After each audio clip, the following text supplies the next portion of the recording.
Assalamualaikum warahmatullahi wabarakatuh. Alhamdulillahi rabbil alamin. Wassalatu wassalamu ala al-mab'uthi rahmatan lil alamin. Nabiyyuna Muhammad wa ala alihi wa sahbihi ajma'in. Para pemirsa yang dirahmati oleh Allah Subhanahu wa taala. Hati adalah pusat kendali kehidupan seorang hamba. Ketika hati itu baik, maka seluruhnya akan menjadi baik.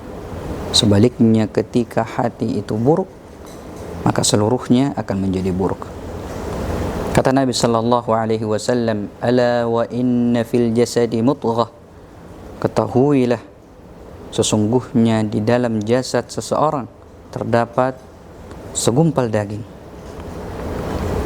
Idza salahat salahal jasadu kulluh. Ketika ia baik, maka seluruhnya akan menjadi baik. Wa idza fasadat fasadal jasadu kulluh. Ketika ia buruk, ketika ia sakit, ketika ia rusak, maka seluruh anggota badannya menjadi rusak. Ala wahiyal qalb. Ketahuilah bahwa itu adalah hati.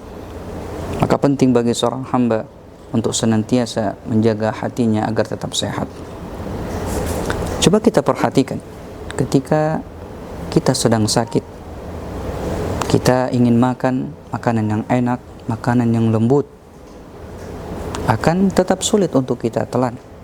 Masalahnya bukan pada makanannya, akan tetapi masalahnya ada pada diri kita yang sedang sakit.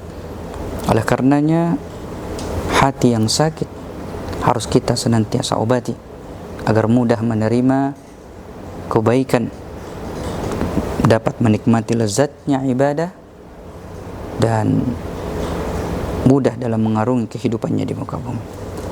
Para pemirsa yang dirahmati oleh Allah Subhanahu wa taala. Lalu bagaimana ketika hati terlanjur sakit? Bagaimana cara seorang hamba untuk memulihkan hatinya?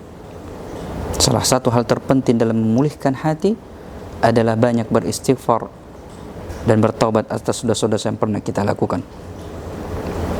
Al-Imam Ibnu Katsir mengutip sebuah hadis dari Nabi sallallahu alaihi wasallam ketika menafsirkan surah Al-Mutaffifin ayat 14. Beliau mengatakan, Nabi sallallahu alaihi wasallam bersabda, "Innal 'abda idza akhta'a khati'atan nukitat fi qalbihi nuktatun sauda."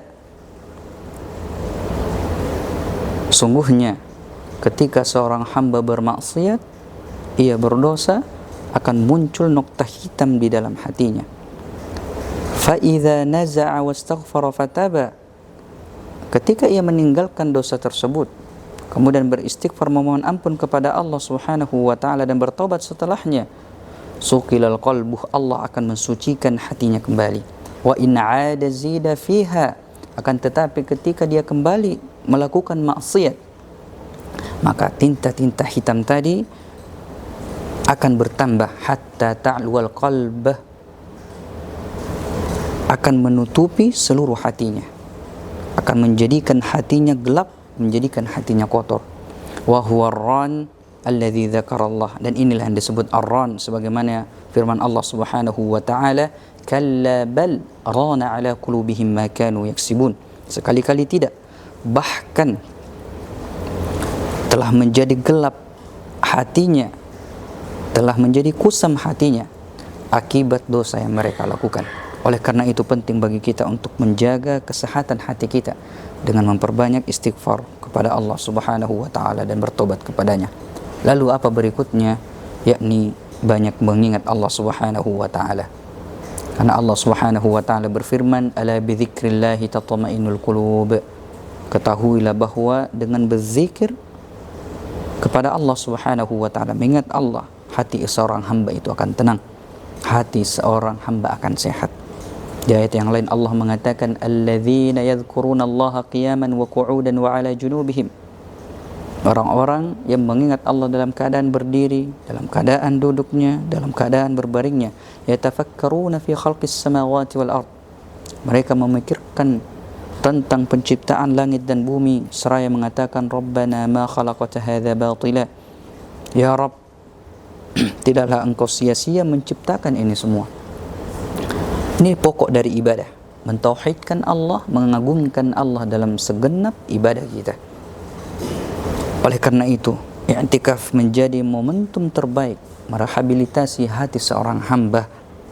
Perbanyak beristighfar kepada Allah Subhanahu wa taala, memperbanyak salat, qiyamul lail, salat malam, tahajud, salat witir, salat tarawih, kemudian membaca Al-Quran, berzikir kepada Allah Subhanahu wa taala.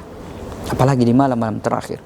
Tidak ada jalan terbaik untuk mendapatkan Lailatul Qadar selain daripada memperbanyak i'tikaf kepada Allah Subhanahu wa taala. Kemudian yang terakhir, para pemirsa yang dirahmati oleh Allah, perbanyaklah berdoa, karena hanya Allah yang memiliki hati kita. Ya muqallibal qulub, tsabit qalbi ala dinik.